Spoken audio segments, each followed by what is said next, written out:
할렐루야, 할렐루야. 우리 앞뒤 좌우분들과 인사 나누겠습니다. 하나님께서 함께 하십니다. 3일 동안 잘 지내셨습니까? 샬롬 하고 인사할까요? 샬롬. 하나님의 평강이 3일 동안 여러분 삶 가운데 있었는 줄 믿습니다. 오늘은 우리 고린도후서 몇 번째 시간이죠? 8번째 시간입니다. 우리 고린도후서를 강의해 나가는데요. 지난 시간에 잠시 복습을 해봅시다. 지난 시간에 하나님의 보배는 예수 그리스도의 복음의 빛이겠죠. 그걸 이제 고린도후서 4장에서 뭐라고 이야기하냐면은 하나님의 영광을 아는 빛, 이 하나님의 영광을 아는 빛을 어디에 담아두셨다고 말씀드렸죠? 그렇죠. 질그릇에 담아두셨다. 질그릇에.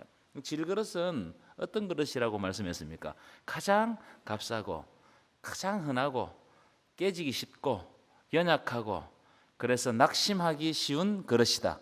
이런 질그릇이라고 말씀드렸죠. 이 질그릇은 누구를 이야기하는 거예요? 우리들을 이야기하는 거예요. 우리 질그릇에 하나님의 영광을 아는 빛을 담아두셨다. 영광이죠, 그죠? 여러분, 만약에 세상 사람들이 하나님의 영광을 아는 빛을 어디 그릇에 담는다면 어떤 그릇에 담겠어요? 그렇죠. 뭐 황금 그릇이나 뭐 다이아몬드 그릇이나 뭐 각종 진귀한 그릇에 뭐 담아 둘 겁니다. 이게 너무너무 귀하기 때문에 이를테면 특별하게 뛰어난 사람들, 누구나 흠모할 만한 사람들, 이런 사람들에게 하나님의 영광을 아는 빛을 담아두지 않겠냔 말이에요. 하지만 하나님은 그렇게 하지 않는다.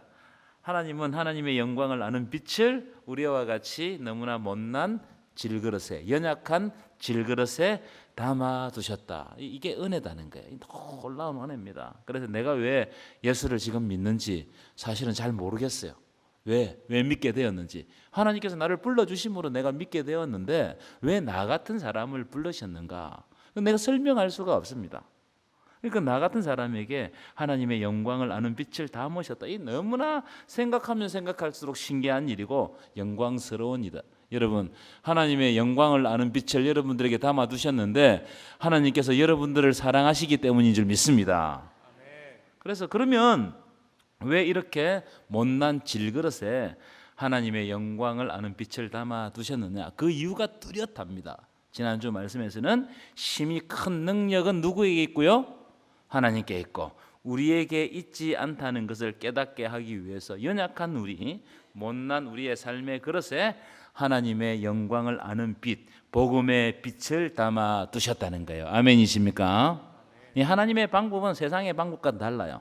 세상 사람들은 아주 화려하고 뭐 그럴듯한 그릇에 담지만 하나님은 그분의 영광을 우리와 같이 못난 그릇에 담아 두셔서 우리로 하여금 심히 큰 능력이 하나님께 있음을 깨닫게 하신다는 거예요. 그래서 우리가 사방으로 우겨쌈을 당하여도 쌓이지 않죠. 답답한 일을 당하여도 낙심하지 않고 박해를 받아도 버림받지 않으며 거꾸로 뜨림을 당하여도 망하지 않는다는 거예요. 왜요? 우리 속에 하나님의 영광을 아는 빛이 우리에게 있기 때문에. 주 예수를 다시 살리신 이가 예수와 함께 우리도 살리사 주님과 함께 하나님 앞에 서게 하실 줄을 믿기 때문에 그래서 우리는 절망하지 않는 거예요. 어떤 일이 있어도 어떤 절망의 상황이 있어도 절망하지 않는 거예요.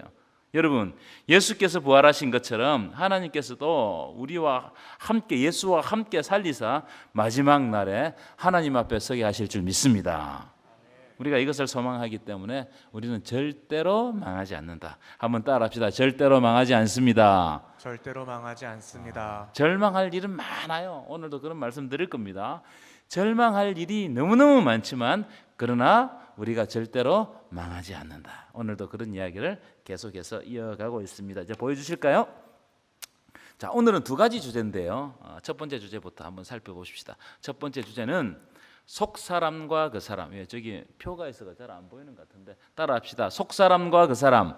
속사람과 겉사람. 속사람과 그 사람. 또 하나 제목은 장막집이 무너지면, 우리의 장막집이 무너지면 어떡하느냐, 이런 내용으로 오늘 살펴볼 텐데요. 자, 16절부터 읽어보겠습니다. 시작. 그러므로 우리가 낙심하지 아니하노니 우리의 겉사람은 낡아지나 우리의 속사람은 날로 새로워지도다. 여기 보시면 낙심이라는 단어가 등장하는데, 이 낙심이라는 단어는 4장 1절에도 등장합니다. 4장 1절 여러분 성경을 한번 보실까요? 4장 1절 한번 찾아보시기 바랍니다. 이 보시면 낙심으로, 4장 1절은 낙심으로 시작해요. 낙심으로. 제가 읽어드릴게요. 그러므로 우리가 이 직분을 받아 긍휼하심을 입은 대로 뭐하지 아니하고 낙심하지 아니하고. 낙심이 1절에 낙심으로 시작한단 말이에요. 이 직분을 받아, 이 직분을 받았다는 말은 새 언약의 일꾼 되는 직분이거든요. 이 새 언약의 일꾼 되는 직분을 우리가 다 받았어요. 우리가 새 언약의 일꾼 되는 직분을 받아 그 직을 행할 때 우리를 낙심하게 하는 것들이 있어요, 없어요? 너무너무 많아요. 너무너무 많아. 우리를 낙심하게 만드는 요소들이 너무 많아요. 여러분, 하나님으로부터 사명받고 일할 때 때때로 낙심합니까, 안 합니까? 하죠. 너무 크게 이야기했어요. 낙심하죠. 낙심하게 하는 요소들이 너무 많아요. 저도 마찬가지입니다. 제가 목사로서 있지만 때때로 낙심할 때가 있단 말이에요. 차라리 새 언약의 일꾼이 안 되었으면, 그렇죠? 교회 일 하다가, 교회 일 안 했으면 시험이 안 들 텐데 교회 일 하다 보면 시험 들 때가 너무 많아. 낙심한단 말이에요. 그런데 새 언약의 일꾼으로 일하면 너무나 속상한 일이 많다. 사명을 받고도, 우리가 하나님의 부르심이 있고도, 그걸 내가 경험하고도, 하나님의 은혜가 있다는 것을 알고도 막 속이 상하고 낙심할 때가 있다는 거예요. 여러분, 사명 받았다고 해서 낙심 안 하는 것이 아니에요. 사명 받은 사명자들도 넘어지고 낙심하고 절망하고 때려치우고 싶고 막 이럴 때가 있단 말이에요. 무슨 말이냐? 연약한 질그릇의 삶은 날마다 순간마다 낙심할 수밖에 없어요. 그래서 여러분 오늘 표정을 보니까 얼굴에 낙심이라고 써놨습니다. 낙심. 왜냐하면 그 이유는 우리가 깨지기 쉬운 그릇이다. 연약한 그릇이다. 그러니까 조금만 막 이렇게 좀 무슨 일이 생기면 이게 얼마나 시험을 잘 드는지 시험 들기로 작정한 사람처럼 그렇습니다. 왜요? 우리가 견고하지 않습니다. 강하지 않아요. 강한 척할 뿐이고, 견고한 척할 뿐이고, 잘 믿는 척할 뿐이고, 내가 아무런 일 없다고 생각할 뿐이지, 남들에게 그렇게 보일 뿐이지, 내 마음속에서는 여러 가지 낙심들이 막 리플레이 되고, 그로 말미암아 내 속이 상했다가 또 혼자 기분 좋았다가 또 상했다가 막 이러잖아요. 우리의 삶도 마찬가지예요. 우리의 삶으로 우리가 좀 확장시켜 보십시다. 여러분, 내가 계획한 일, 이건 된다. 이거는 내가 잘 계획했으니까 이건 된다. 그런데 이게 안 됐어요. 낙심해요, 안 해요? 김동원 집사님 낙심하죠? 오늘 얼굴에 낙심이라고 써놨어요. 낙심합니다. 저처럼 갑자기 어느 날 병이 찾아왔어. 낙심될까요, 안 될까요? 낙심되겠죠. 참 친했던 사람, 나 이 사람은 정말 믿어, 이 사람 천국까지 같이 갔으면 좋겠다. 근데 이 사람이 나를 욕해. 낙심하겠어요, 안 하겠어요? 하죠. 어느 날 갑자기 돈 문제가 생겼어. 낙심하겠죠. 자녀와 가정 문제, 낙심할 요소들이 너무 많습니다. 직장 때문에 때때로 낙심하죠. 사람들이 나를 괴롭힘으로 낙심하죠. 자, 이렇게 낙심하는 것을 오늘 본문에서는 사도 바울은 뭐라고 이야기하느냐? 자, 보십시오. 그 사람은 낡아지나, 그 사람은 낡아진다는 거예요. 옛날 성경에는 낡아진다는 말을 후패한다고 보내요. 후패가 무슨 말이냐? 가면 갈수록 낡아진다, 이런 뜻이거든요. 후패한다는 거예요. 그 사람은 우리의 육체를 말하는 것입니다. 우리의 육체는, 우리의 삶은 날마다 낡아지고 후패하고 죽음으로 달려가는 거예요. 여러분 한번 가만히 생각해 보십시오. 여러분, 오늘 우리가 하루를 살았다는 것은 하루가 낡아졌다 이 뜻입니다. 그렇죠? 오늘 우리가 하루가 산 것은 우리 하루 더 늙은 거예요. 죽음이 더 가까이, 하루 더 가까이 온 거예요. 여러분 아무렇지도 않게 오늘 하루를 살았지만 가만히 생각해 보면 오늘 하루를 살아버린 것은 내가 죽음과 조금 더 가까이 간다 이 말이에요. 여러분 오늘 교회 올 때 아무리 치장을 하고 화장을 하고 어떤 분은 성형을 하고 근데 늙는 것을 막을 수가 있어요, 없어요? 우리의 그 사람은 날마다 낡아진다. 여러분 막을 수 있으면 한번 막아보세요. 한번 막아보세요. 안 막아집니다. 그래서 여러분 오늘이 가장 젊은 날이고 가장 좋은 날이에요. 오늘이 지금 이 시간. 옆 사람을 한번 보실까요? 한번 보세요. 오늘이 죽기 전에 가장 젊은 모습입니다. 잘 기억해 두세요. 오늘 이 모습 죽기 전에 저 모습을 잘 기억해. 오늘 죽기 전에 제 모습이 가장 젊은 모습입니다. 한 인사 한번 할까요? 오늘이 가장 젊습니다. 오늘이 가장 젊은 지금 보는 모습이요. 우리에게 남아있는 날 동안 가장 젊은 모습이다. 그러니까 우리가 하루를 사는 것은 하루가 죽음으로 가까이 갔다. 하루를 살았다는 것은 내가 좀 더 늙었다. 그럼 우리 육체만 그렇느냐? 그렇지 않아요. 여러분 제가 옷을 하나 샀다고 가정해 봅시다. 옷을 입을수록 낡아지죠. 한번 이걸 입을 때마다 낡아지는 거예요. 이 세상의 존재는 다 마찬가지예요. 아파트, 차, 전자제품 다 마찬가지입니다. 구입하는 순간부터 그때부터 낡아지는 겁니다. 그래서 영원히 새 것으로 존재하는 것은 있다 없다? 없다. 엄밀히 따지면 우리는 다 중고를 쓰는 거예요. 중고. 내가 새 것을 사는 순간 중고가 돼버려요. 영원히 새 것으로 존재하는 건 없어. 사람도 마찬가지고 뭐 우리 물건 뭐 다 마찬가지.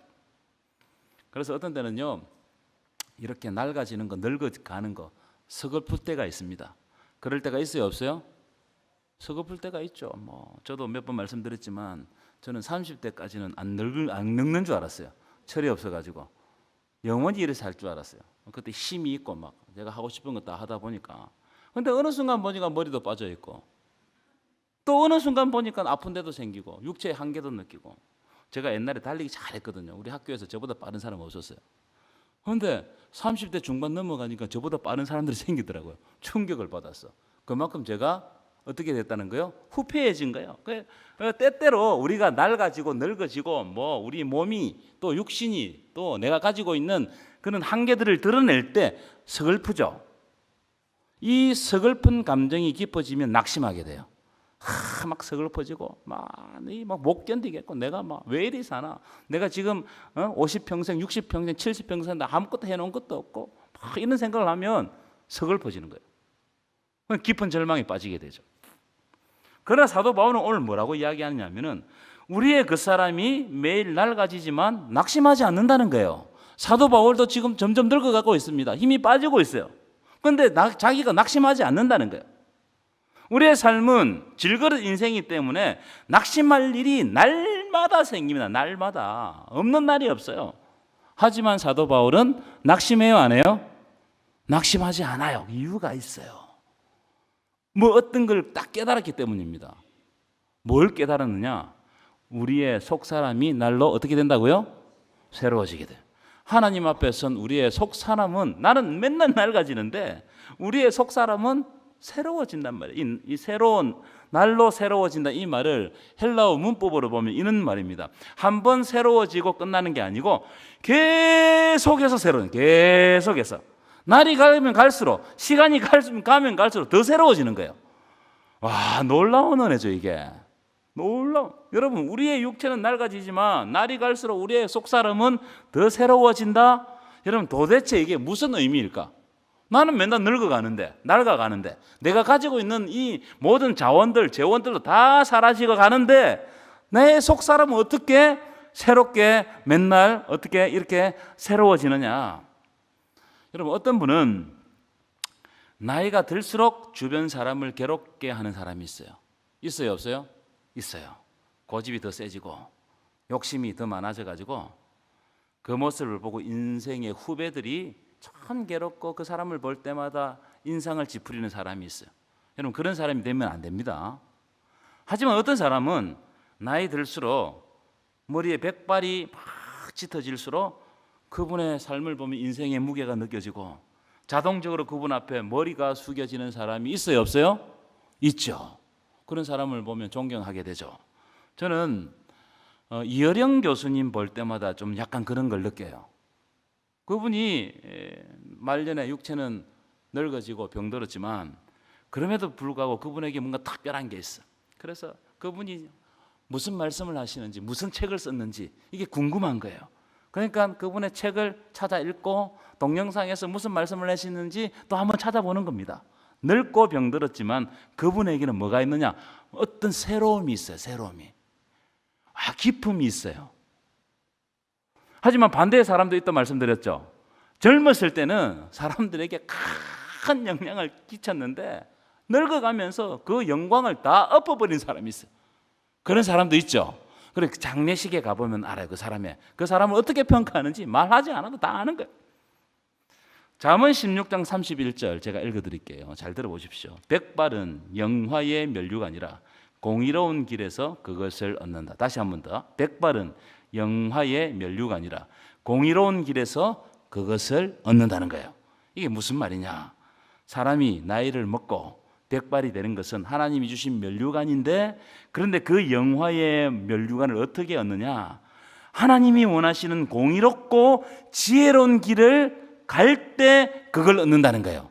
내가 백발이 되었다고 해서 이게 영화로운 영광의 면류관이 그냥 써지는 게 아니고 하나님이 원하시는 공의로운 길을 가고 하나님이 원하시는 지혜를 내가 받을 때, 그때 사람들이 야, 저 사람 정말 영광의 면류관을 썼구나 이렇게 생각한단 말이에요. 그런 관점에서 여러분, 우리의 속사람이 날로 새로워진다 이 말은요, 내 육체는 매일 낡아져서 죽음으로 하루하루 다가가고 있지만, 하지만 내 속사람, 내 영은 그리스도 예수의 생명의 역사가 날마다 내 안에 부어지고 있기 때문에 죽음으로 달려가면 갈수록 하나님의 것을 내가 더 소망하고 더 간절히 바라보고 원하는 겁니다. 그래서 하나님의 말씀, 그리스도의 진리를 내가 나이가 먹고 백발이 되면 될수록 더 사모하는 거예요. 그러니까 다른 사람이 볼 수 없는 진리의 빛이 내 속에 꽉 있는 거예요. 그러니까 어떻게 되느냐? 이 땅의 것을 집중하지 않고 오히려 늙을수록 하나님 나라를 바라보고 내 삶에 하나님의 지혜가 내 영에 가득해져 가지고 오늘 하루의 삶이 하나님 안에서 너무나 행복하고 보람된 삶을 사는 거예요. 여러분이 이런 삶을 사시기를 간절히 축원합니다. 그래서 하나님의 말씀이 더 간절히 사모됨으로 말미암아 다른 사람이 가지고 있지 않는 막 엄청난 빛을 가지고 있는 거예요. 근데 그분 앞에 서면은 약간 두렵기도 하고, 그런 분 앞에 서면은 여러분 야곱과 같은 사람이라고 생각해요. 여러분 제가 야곱 참 저하고 좀 비슷해가지고 좀 야곱은 좀 좋아하는 편이에요. 여러분 야곱은요 젊을 때는 자기 욕심을 위해서 살았던 사람 아니겠어요? 그렇죠? 그래가지고 막 이 야곱의 이름이 사기꾼 아닙니까? 그죠? 어떤 사기를 쳐서라도 아마 형의 것을 다 빼앗으려고 했던 사람입니다. 그런 이유 때문에 험악한 세월을 살았어요. 자기가 막 욕심을 부리니까 얼마나 험악한 세월을 살았는지 몰라요. 하지만 야곱이 나이가 들면 들수록 이분이 어떻게 변하느냐? 약속의 땅을 소망하는 거예요. 약속의 땅을. 그래서 자기가 죽을 때 자기 시신을 어떻게 해달라고요? 자기는 애굽에 있는데 자기 시신을 가나안 땅, 우리 할아버지 아브라함이 산 그 막벨라 굴에 묻어달라는 거예요. 막벨라 굴에. 이걸 왜? 근데 애굽의 시신 장사하면은 얼마나 좋겠어요, 그죠? 간단하고, 그리고 애굽이 그 당시 너무나 강대국이기 때문에 장례식도 얼마나 잘 치러주겠습니까? 그런데 안 된다는 거예요. 나를 어디에 묻어달라? 막벨라 굴에. 그럼 왜 그랬을까? 왜?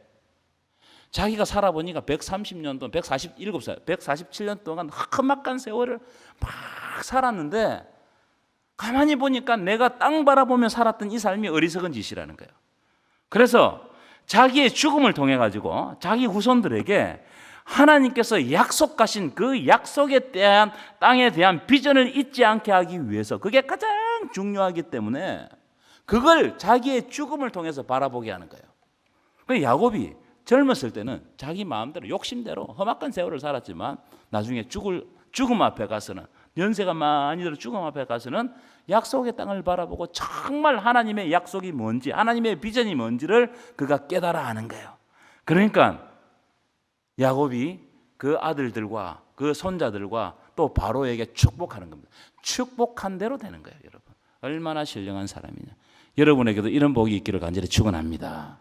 그래서 이것이 바로 그 사람은 낡아지나 우리의 속사람은, 우리의 영은 어떻게 된다고요? 날로 새로워지는 거예요. 예수 그리스도의 이 말씀을 통해 가지고 내가 다른 사람이 가지지 못한 빛을 내가 가지고 있기 때문에 날로 새로워지는 거예요. 그와 같이 연세 높으신 분들 가운데 하나님 나라의 소망이 명확하신 분들은 세상이 흉내낼 수 없는 엄청난 영적 파워가 있어요. 야곱처럼 두려움이 없습니다. 모세 보세요, 모세. 저는 모세를 볼 때마다 참 그 죽는 날까지 눈이 흐려지지 않았다는 그런 장면이 있잖아요. 그게 그냥 눈 벌쩍 뜨고 죽었다 이런 말이 아니잖아요. 그 무슨 말입니까? 그의 영적 파워가 그 죽는 날까지 아직 여전했다 이 말이에요. 여러분, 이게 진짜 복이 아닐까요?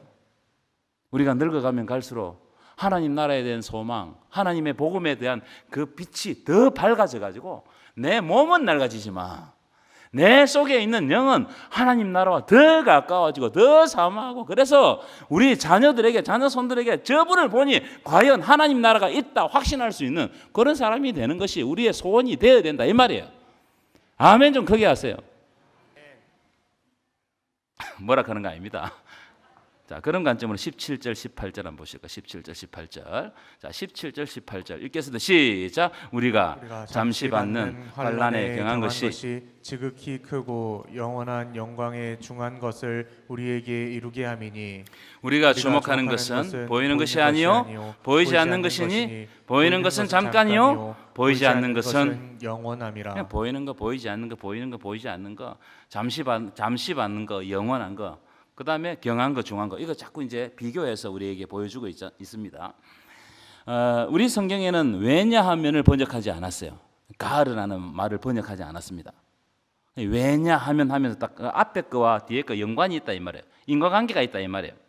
우리의 그 사람은 낡아지지만 우리의 속 사람은 날로 새로워지기 때문에 우리가 낙심하지 아니한다는 겁니다. 왜냐하면 우리가 받은 환난이 잠시이기 때문에 영원하지 않다는 거예요. 우리가 지금 환난을 받죠. 우리 그 사람이 후패해지잖아요. 낡아지잖아요. 그럼 환난을 받아야 안 받아요? 환난이 되죠.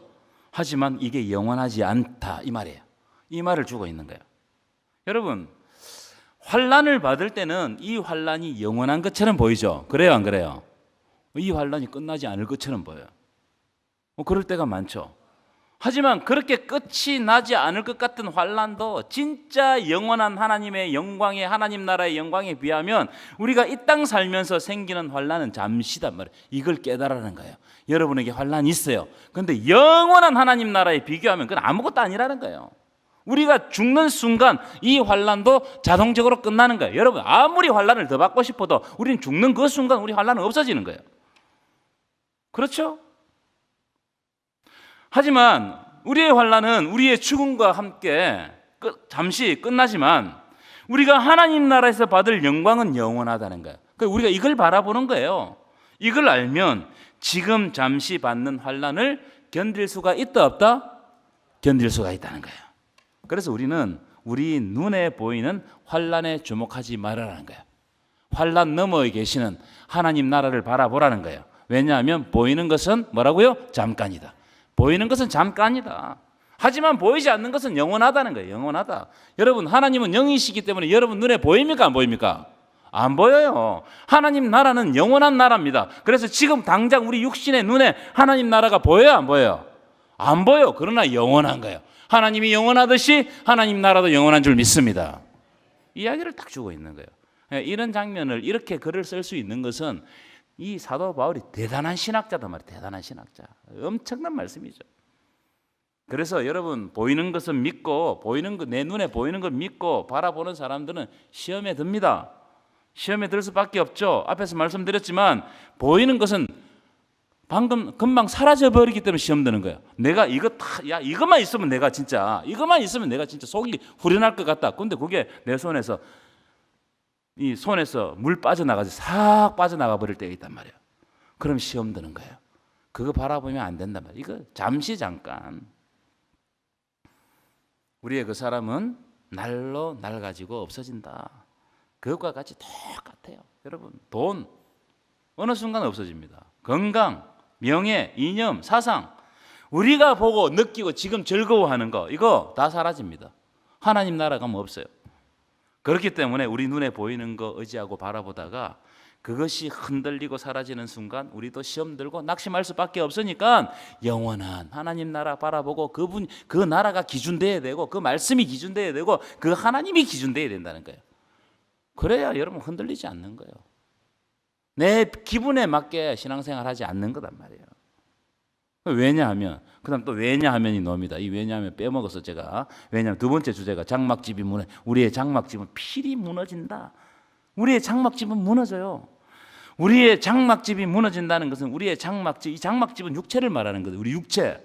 우리의 육체, 우리의 세상적인 것들 이 영원하지 않다는 선언이에요. 여러분 여기 손 들어보세요. 난 영원히 살 수 있다. 손 들어보세요. 그런 사람 빨리 병원 가봐야 돼요. 진짜 아픈 겁니다. 이 영원히 살 수 없습니다. 자, 5장 1절 그런 관점으로 우리 큰 소리 한번 읽어볼까요? 시작. 만일 땅에 있는 우리의 장막집이 무너지면 하나님께서 지으신 집 곧 손으로 지은 것이 아니요 하늘에 있는 영원한 집이 우리에게 있는 줄 아느니라. 만일 땅에 있는 우리의 장막집, 즉 우리의 그 사람, 우리의 육체가 무너지면 우리가 한마디로 말 우리가 죽으면 우리에게는 뭐가 있다고요? 영원한 집이 있다는 영원한 집이. 우리에게 영원한 집이 있다는 말은 영원한 몸, 신령한 몸, 부활의 몸이 다시 말해 하나님이 지으신 영원한 부활의 몸이 우리를 기다린다 이 말이에요. 여러분 이게 우리가 소망하는 겁니다.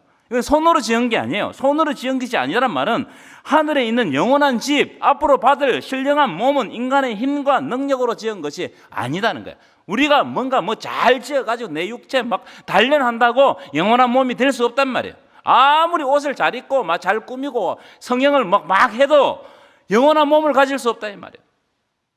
이 방금 말씀드린 이 말씀의 의미는 이 땅의 삶이 전부가 아니고 하나님 나라에서 영원한 삶이 새롭게 시작될 것인데 그래서 이것을 하나님 나라에서 새롭게 시작될 이 삶을 소망하라는 거예요.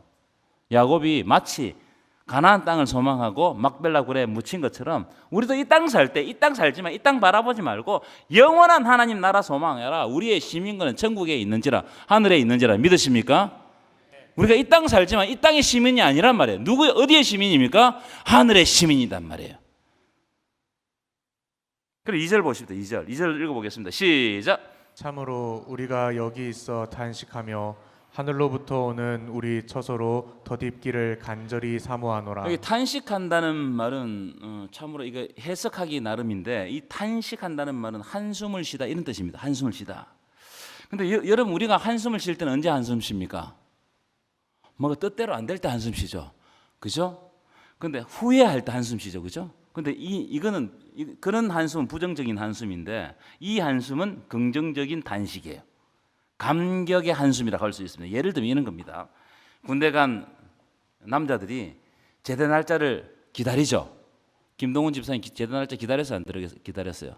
기다리죠. 막 기다립니다.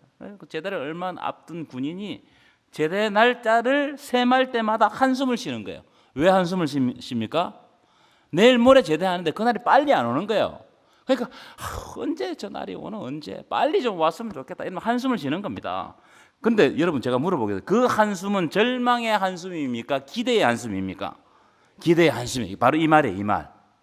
우리가 한숨을 쉬면서 하늘로부터 오는 처소를 덧입기를 어떻게 한다요? 간절히 사모하면서 그걸 얼마나 사모하기 때문에 내 속에서 뭐가 나온다고요? 정말 탄식과 같은 한숨이 막 오는 거예요.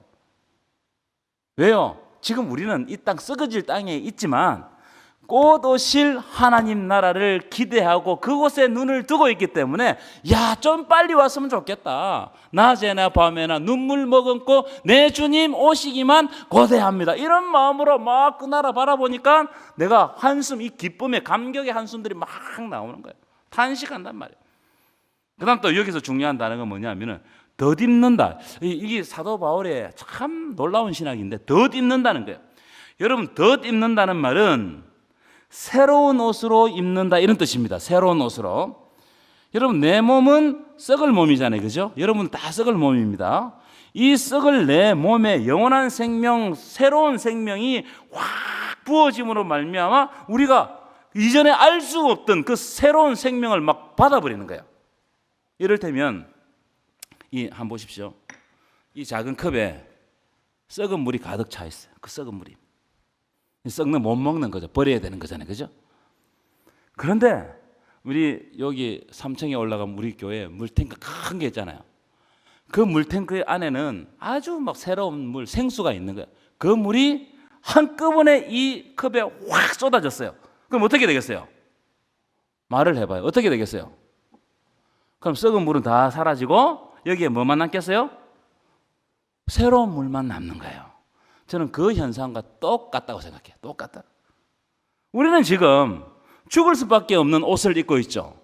죽을 수밖에 없는 육체를 가지고 있어요. 그런데 마지막 날에 가면 하나님께서 엄청난 생명의 역사를 우리가 거부할 수 없을 정도로 우리의 썩을 육체에 확 부어버린다는 거예요. 그렇게 되면 어떻게 되느냐? 썩어질 것은 다 사라지고 하나님 나라의 새로운 생명의 옷을 확 입어버리는 거예요. 그러니까 내 존재 자체가 달라져 버리는 거예요. 그러니까 내가 썩어질 것이 다 없어져 버리는 거예요. 저는 이렇게 상상했어요. 그래서 이 현상을 사도 바울이 어떻게 표현했느냐? 3절 한번 보실까요? 3절. 이렇게 입으면 이렇게 그죠? 우리가 새로운 것으로 새로운 생명으로 입죠. 우리가 생명의 옷을 입으면 우리가 벗은 자들로 발견되지 않으려 함이로다. 벗은 자, 이 벗은 자로 발견된다는 말은 우리가 죽은 자들, 허무한 자들, 죽고 끝나버리는 인생으로 발견되지 않게 하려 함이다 이 말이에요. 자, 그래서 4절 한번 보실까요? 4절 함께 읽겠습니다. 시작. 참으로 이 장막에 있는 우리가 짐진 것 같이 단식하는 것은 한숨을 쉬는 것은 시작. 벗고자 함이 아니요 오히려 덧입고자 함이니. 벗고자 함이 아니요 어떻게 한다고요? 덧입고자 함이니. 자, 그다음 아주 표현을 잘 보시면 시작. 죽을 것이 생명에 삼킨 바 되게 하려 함이라. 이게 놀라운 표현이라고요. 죽을 것이 있어요. 우리한테 죽을 것이 있어요. 그런데 하나님의 생명이 너무나 강력하기 때문에 죽을 것이 생명에 삼켜져 버렸어요. 삼켜져 버리니까 죽을 것이 어떻게 되어버린다고요? 생명으로 바뀌어 버리는 거예요. 이게 하나님의 놀라운 은혜단 말이에요. 생명의 역사가 하나님의 생명의 역사가 더 크니까 죽음을 확 삼켜버려 가지고 죽음이 생명으로 변해버리는 거예요. 이것이 바로 이걸 보여준 첫 번째 사건이 뭐냐면 예수 그리스도께서 부활하시는 거예요. 그래서 사망의 모든 권세를 이기셨어요. 여러분, 이 사망은요 가장 우리의 삶의 가장 큰 역사잖아요. 그런데 예수께서 그 생명의 역사로 말미암아 사망의 그 권세를 깨버리셨어요. 그러니까 어떻게 되겠어요? 우리는 그걸 바라보는 거예요. 야, 예수님이 부활하셨지? 그 부활이 예수님만의 부활이 아니고 누구의 부활이라고요? 내 부활이라는 거예요. 아멘이십니까? 그래서 여러분, 생명의 역사가 너무 강하니까 사망이 사라지는 거예요. 사망이 사라지는 이 현상을 사망이 심판받는다 그래요. 자, 고린도 우리 한번 찾아보십시다. 좀 시간이 가지만 고린도전서 15장 앞으로 좀 넘기셔서 15장 26절. 고린도전서 15장 26절. 저는 이 말씀을 참 좋아해요. 우리 큰 소리 한번 읽어볼까요? 시작. 맨 나중에 멸망받을 원수는 사망이니라. 맨 나중에 멸망받을 원수는 뭐라고요? 사망이니라. 하나님의 생명의 역사는 이만큼 강해요. 세상에서 사망이 가장 힘을 가지고 있잖아요. 힘을 떨치잖아요. 그러나 하나님 나라에서는 사망은 잽도 안 돼요. 사망 아무것도 아닙니다. 생명이 막 너무너무 크게 흘러 넘치기 때문에 사망이 심판받아버려요. 사망이 멸망받아버리는 거예요. 이게 하나님 나라 역사라는 거예요. 놀라운 일이죠. 자, 그런 관점으로 우리 고린도전서 15장 53절 54절 한번 읽어보십시다. 이 똑같은 내용입니다. 시작. 좀 위에 있죠. 시작. 이 썩을 것이 반드시 썩지 자, 썩을 아니할 것이 것을 무엇을 입겠고, 입는다고요? 썩지 아니할 것을 입고. 자, 그다음에 죽을 것이 무엇을 입는다고요? 죽지 아니함으로 입는다는 거예요. 생명의 놀라운 힘 때문에 썩을 것이 썩지 않게 되고 죽을 것이 죽지 않게 된다. 자, 54절 읽겠습니다. 시작. 이 썩을 것이 썩지 아니함을 입고 이 죽을 것이 죽지 아니함을 입을 때에는 사망을 삼키고 이기리라고 기록된 말씀이 이루어지리라. 생명이 사망을 삼켜버리는 거예요.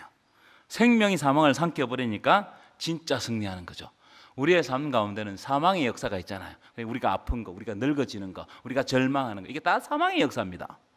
그런데 생명이 우리를 확 삼켜버리니까 이게 다 어떻게 된다고요? 사라져버리는 거예요. 그러니까 여러분, 우리가 예수 믿는 게 그냥 뭐 예수 믿고 천국 이게 아닙니다, 여러분.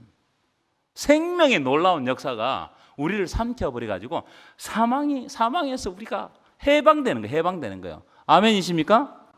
그래서 아까 말씀드린 맨 나중에 사망이 심판받는 거예요.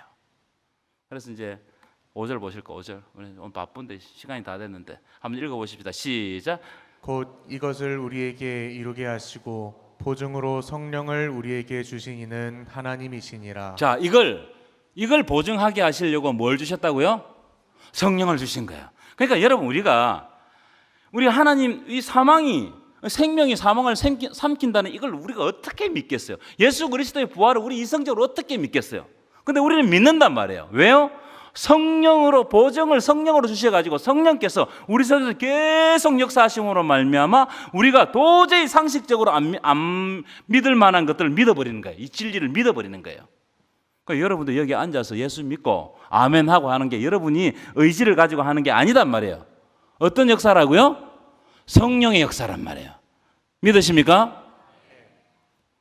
자, 시간이 가니까 6절 7절은 여러분들 한번 읽어보시고, 자, 마지막인데요.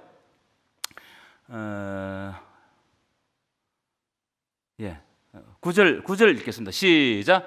그런즉 우리는 몸으로 있든지 떠나든지 주를 기쁘시게 하는 자가 되기를 힘쓰노라. 그래서 여러분 주를 기쁘시게 하는 자가 되란 말이에요. 우리의 관심이 어디 있어야 되느냐? 주를 기쁘시게 하는 자. 여러분 이 위에 말씀 어떤 말씀이냐면 사실 사도 바울 입장에서는 나는 죽어서 지금 바로 천국 가는 게 더 좋다는 거야. 여러분 그럴 때 있죠, 그죠? 나 지금이라도 바로 하나님 데려가시면 고통을 좀 데려가시면 난 너무너무 그 나라에 가고 싶지만 하나님은 그렇게 하지 않는다는 거예요. 어떻게 한다는 거예요? 지금 네가 이 땅에 남아있는 이유가 있는데 그 이유가 뭐냐? 우리가 지금 이 땅을 살아가는 이유가 뭐냐는 거예요. 주를 기쁘시게 하는 것이 우리의 사명이라는 거예요. 믿으십니까? 빌립보서에서 똑같은 이야기를 하고 있어요. 내가 차라리 세상을 떠나서 그리스도와 함께 있는 건 나한테 편해. 하지만 내가 여기에 살아가는 것은 주께서 나에게 맡겨주신 사명이 있기 때문에. 그래서 육신으로 있는 것이 너희들에게 더 좋다는 거예요. 왜 이런 말씀을 하느냐? 마지막입니다. 10절 읽고 마치겠습니다. 10절 시작. 이는 우리가 다 반드시 그리스도의 심판대 앞에 나타나게 되어 각각 선악간에 그 몸으로 행한 것을 따라 받으려 함이라. 여러분 심판이라는 단어가 나오면 믿는 우리들에겐 심판은 죽음을 의미하는 것이 아니고 상급을 의미합니다. 구원을 의미합니다. 믿으십니까? 그런데 그 상급은 우리가 마지막 날에 그리스도의 심판대 앞에 딱 서는데 그 마지막 날에 상급을 주시는 기준은 뭐냐면은 우리가 몸으로 행한 우리가 이 땅에 살 때 어떻게 주를 기쁘시게 했는가 이것을 가지고 상급을 주신다는 거예요. 그 이야기들이 쭉 나옵니다. 자, 고린도전서 3장 8절도 읽어볼까요? 시작. 심는 이와 물 주는 이는 한 가지이나 각각 자기가 일한 대로 우리는 일한 대로 상 받는 거예요. 일한 대로. 구원은 받지만 일한 대로 주께서 상을 주신다는 거예요. 히브리서 11장 6절 읽겠습니다. 시작. 믿음이 없이는 하나님을 기쁘시게 하지 못하나니 하나님께 나아가는 자는 반드시 그가 계신 것과 또한 그가 자기를 찾는 자들에게 상 주시는 이심을 믿어야 뭘 할지니라. 주신다고요? 상 주신다는 거예요. 이걸 세속적인 상하고 달라요. 제가 다 설명을 못 하겠어요. 이게 어떤 상인지 잘 모르겠어요. 그런데 우리가 주를 기쁘시게 했던 이 세상의 삶을 가지고 평가해서 하나님께서는 상 주신다. 구원하고 다른 개념이라는 거예요. 그러니까 여러분 우리가 심판대 앞에 섭니다. 하나님 앞에 섭니다. 주께서는 다 아십니다. 내가 이 땅 가운데 어떻게 했는지 다 아십니다. 그런데 부끄럽지 않는 삶을 지금도 우리 하나님 말씀대로 살아가면서 부끄럽지 않는 삶을 살 때 하나님께서 여러분들에게 상 주실 줄 믿습니다.